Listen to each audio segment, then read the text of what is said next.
And I don't even know if I can talk about this brand freely to buy into the hype a little bit more than I would have liked to admit at the time. I know this may come as a shock. You know, they say vintage pieces find you, you don't find them. There are two things that you should never cheap out on. Hello luxe lovers, and welcome to another video.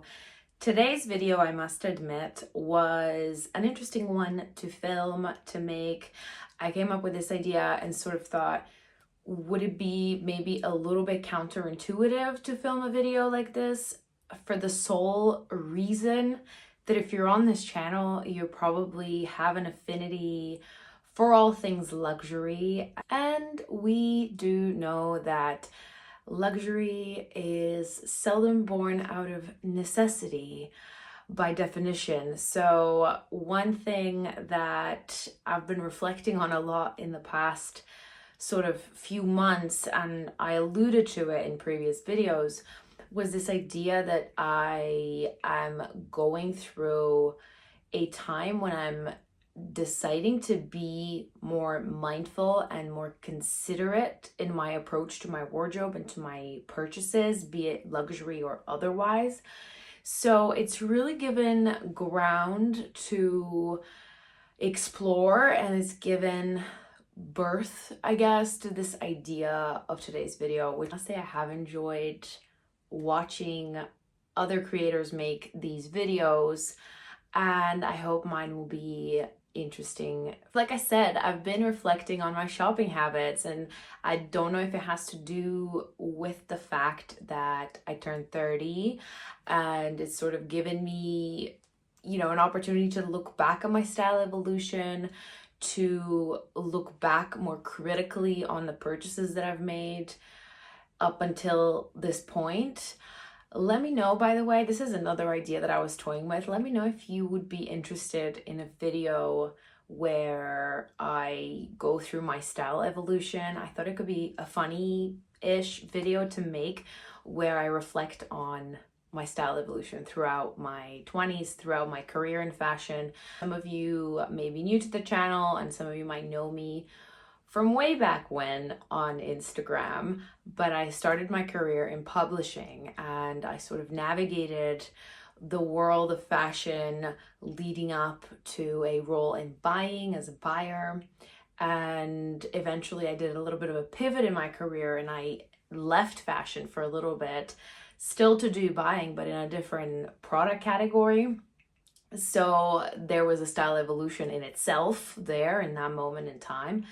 So let me know if you'd be interested in this, if you'd be interested in me going through, cherry picking some moments that I think are both funny and maybe educational in some way, and just going through that with you.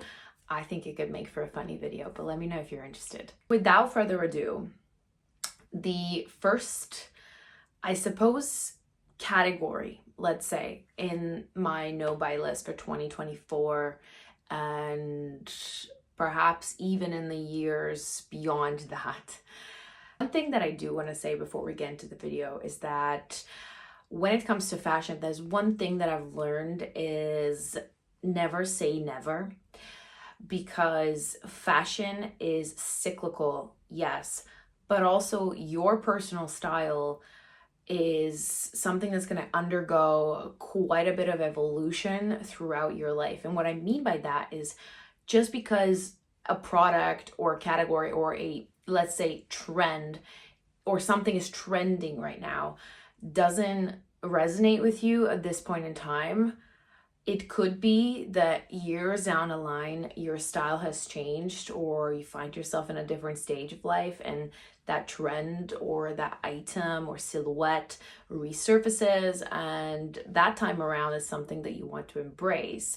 So there's nothing wrong with that. That is why never say never, because we are ever evolving creatures, and so is fashion, and that is why it is fun. And let's try and keep it positive in that regard.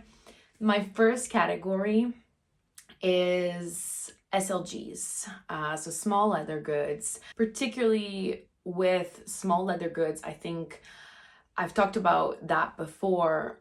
where they're very much entry-level products into luxury brands. And so very often, if you're after a bag, so a bigger ticket item, the small leather good version or something that carries the same canvas or print or logo might feel like it's going to scratch that itch.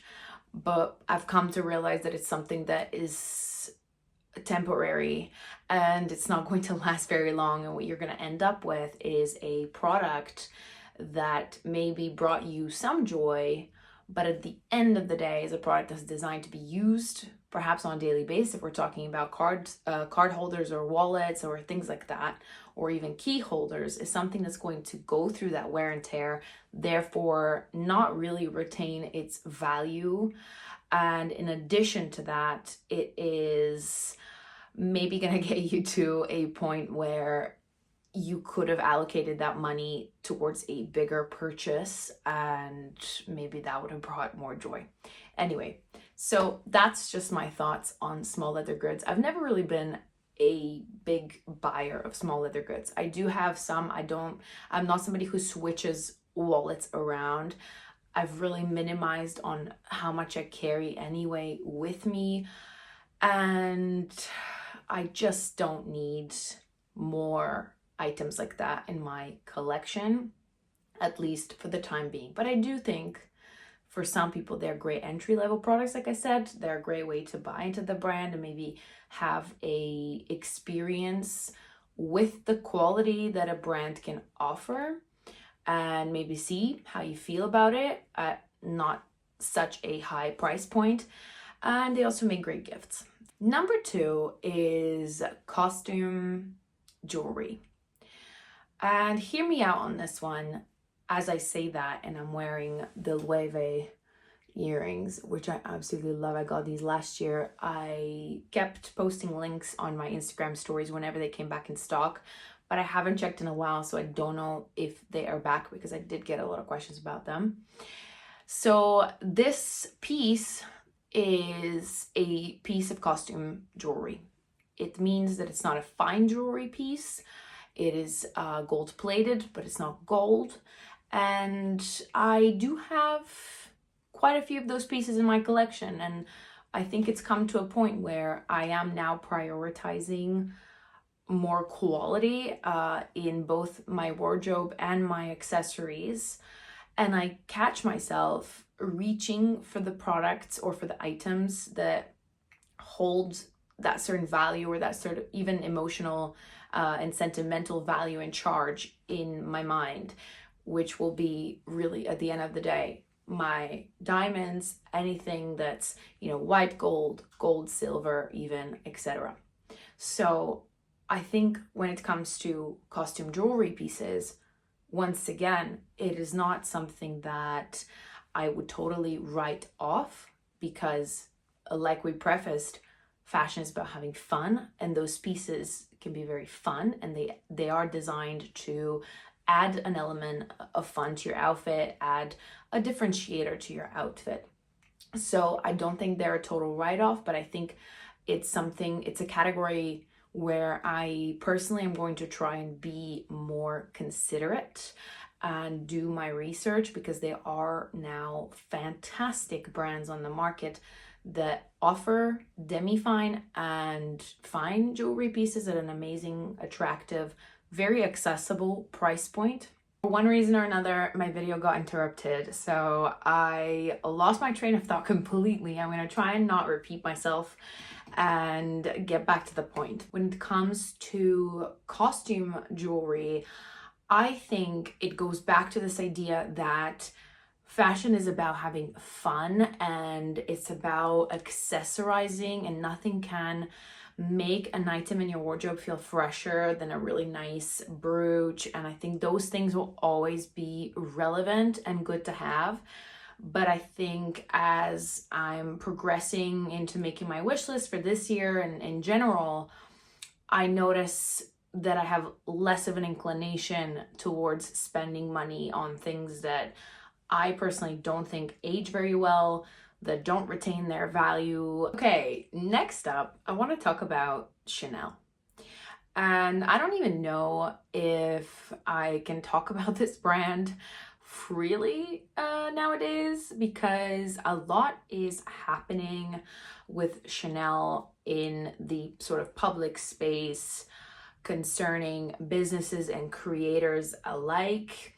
I don't want to go too much into that and elaborate in this particular video because it's not the subject of the video.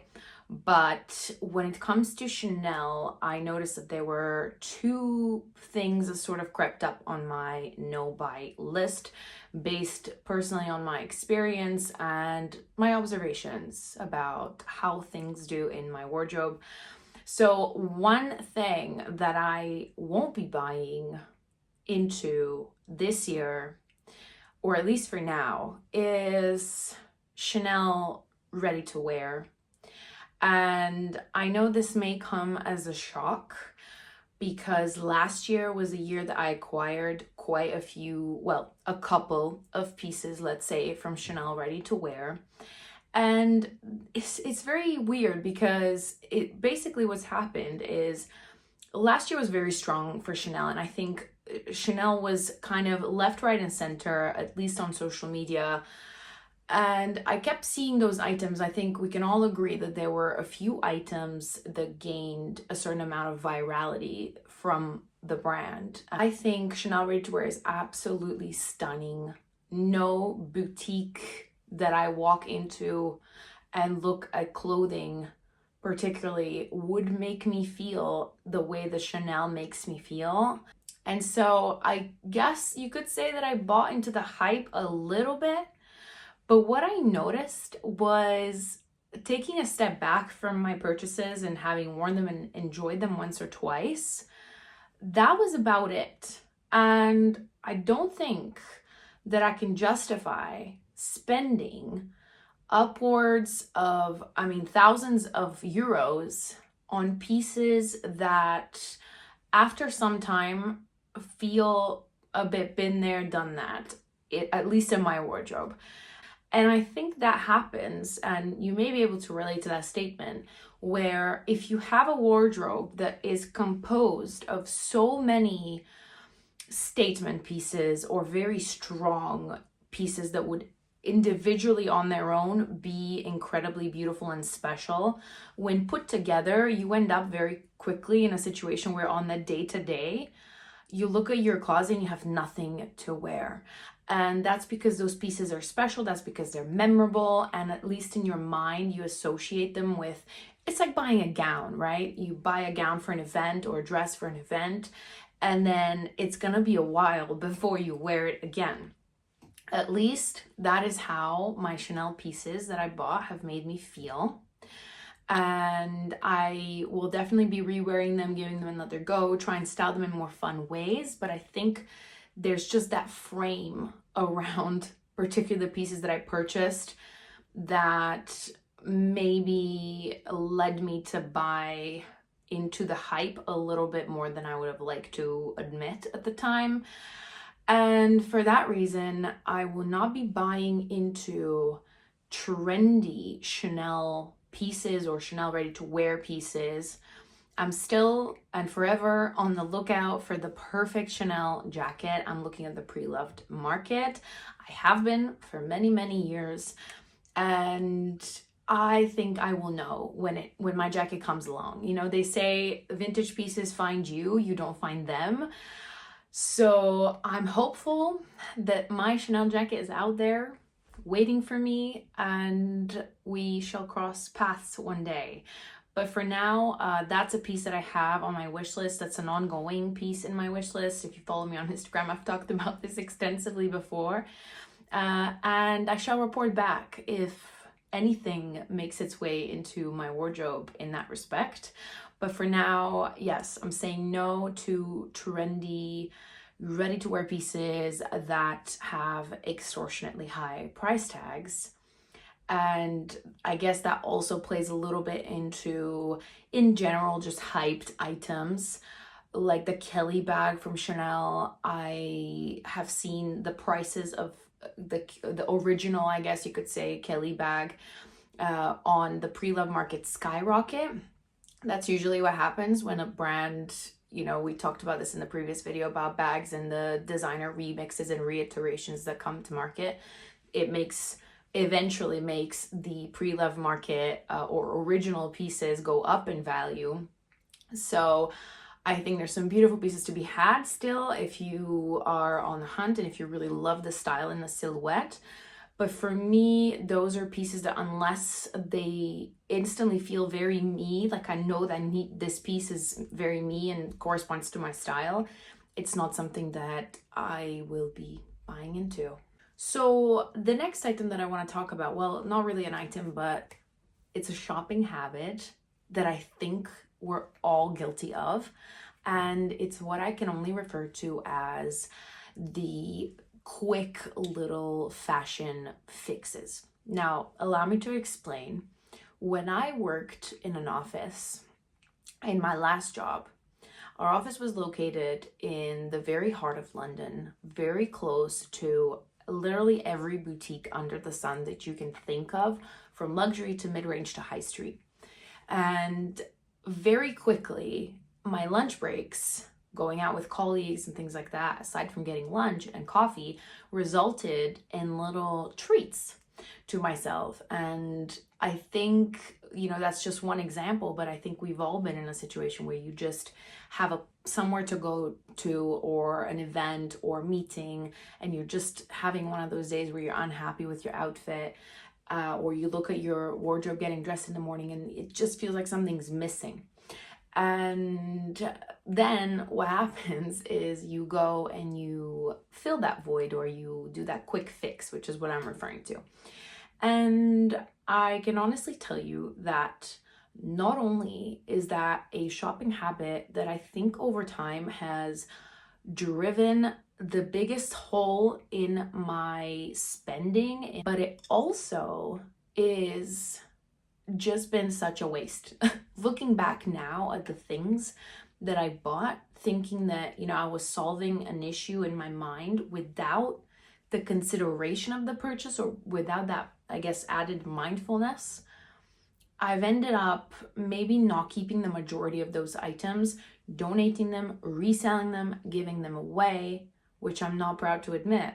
And I don't think that is what constitutes a good basis to build a wardrobe on, and certainly not a good financial reasoning.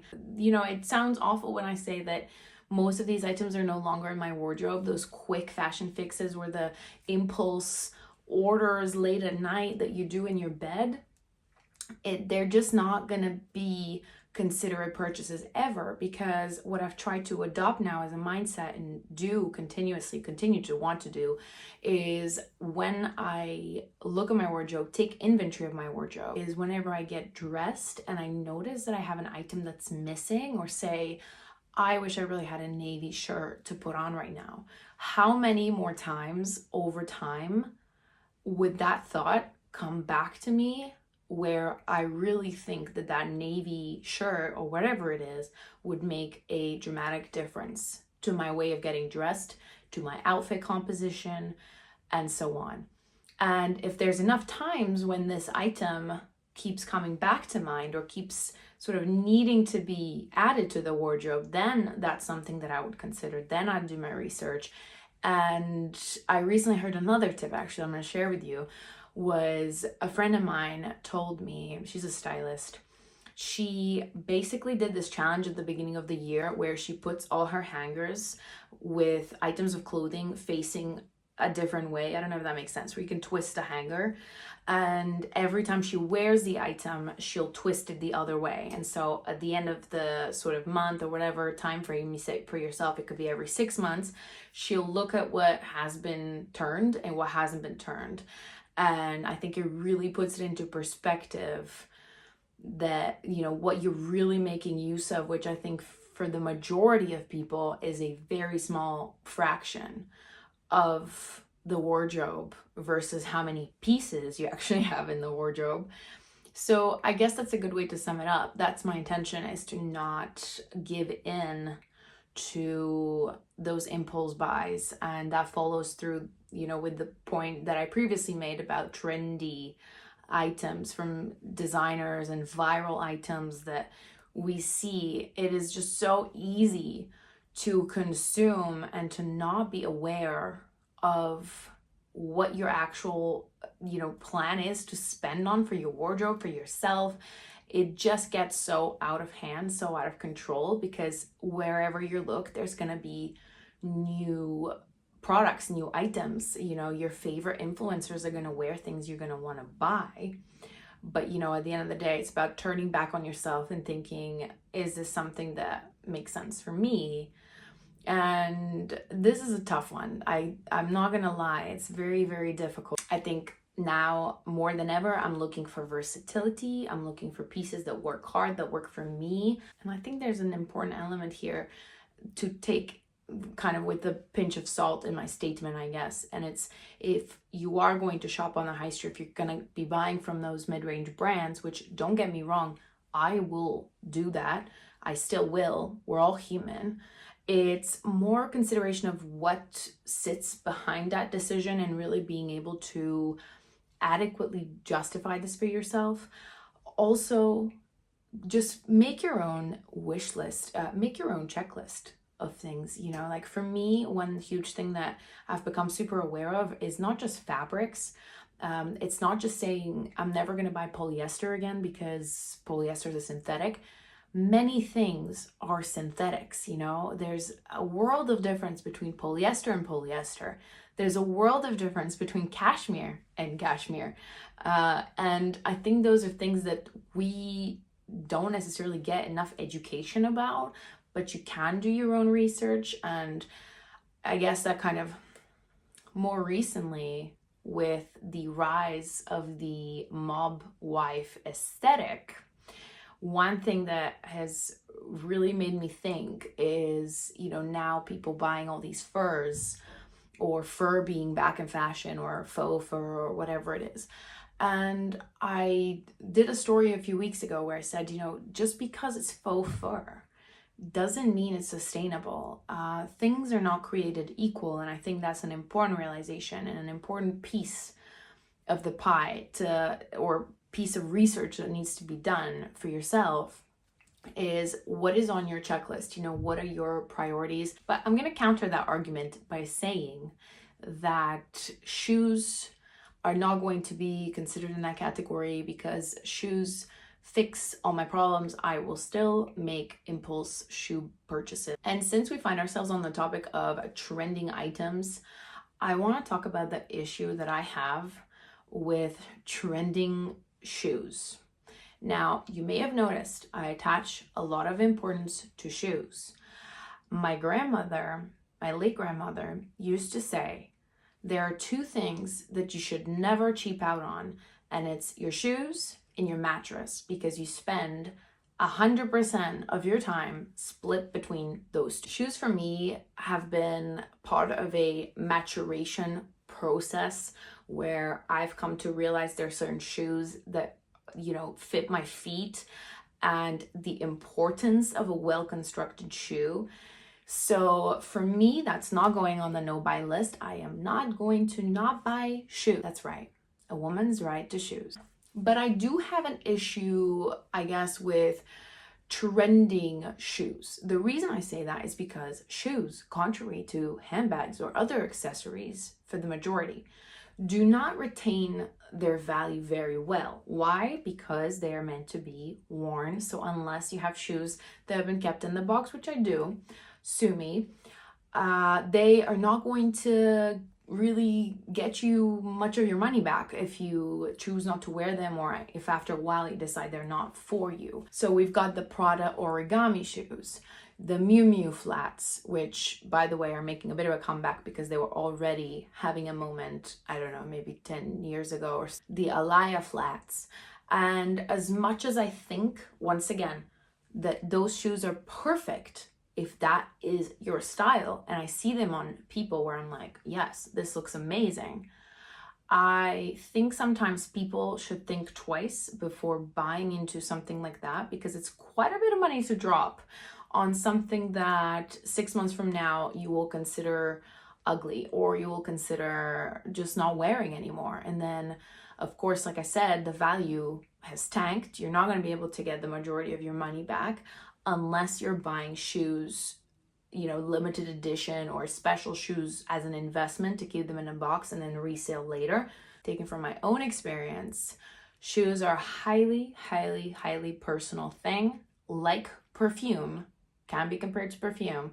It's something that you need to figure out for yourself. And I have made the mistake in the past where I've bought into the hype of trendy shoes just as much as the next thing that is considered trendy at a certain point in time, and later realized, you know, that is so far off my style dictionary that it's just a waste of money. I guess that kind of leads into my last point, which is being more mindful when it comes to limited edition, collections, items, special releases, and collaborations. And the reason I say that is because you may have noticed that we live in a time of complete overload when it comes to consumer culture, but also a time when collaborations are thriving left, right, and center. You know, they are very much happening, very much were happening last year, and I think will continue to do so as big conglomerates like LVMH continue to acquire brands. And then there's that expectation that those brands need to perform. They perhaps want to merge audiences and overlap on heritage and so on. We're not talking really about collaborations, but more so the product of those collaborations. I think what ensues is very often a sense of fear of missing out, and of course the whole idea of a limited edition release or a limited edition collection is to stress that sense of immediacy. And thanks to, again, the internet, you may feel like you're gonna miss out on an item that will then no longer be available. And I think on the flip side of that, there's people who will buy those items with the sole intention of reselling them and making a huge profit. So much like shoes, when it comes to limited edition releases or collaborations, I think there's a sort of second thought to be had there. Is it something that you really want to buy into? Is it something that you're interested in? Is it relevant to you and to your style? But yes, as always, I think being aware of your own journey, what works for you, and that applies to pretty much every single item that I've mentioned in today's video. Let me know what you think about designer/luxury collaborations in the comments. And also, do you agree with my no buy list? Yes or no? Let me know what's on your no buy list in the comments. That is pretty much it for today's video. I tried to keep it a little bit shorter and maybe increase the frequency at which I share those videos with you. I'm going to London next week to film something very, very exciting. And if you've been wandering around in the YouTube comments, you may have a hint as to what it was or what it is. And I can't wait to reveal more. In the meantime, I hope that you enjoyed this video. Make sure to like and subscribe, and I'll see you in the next one.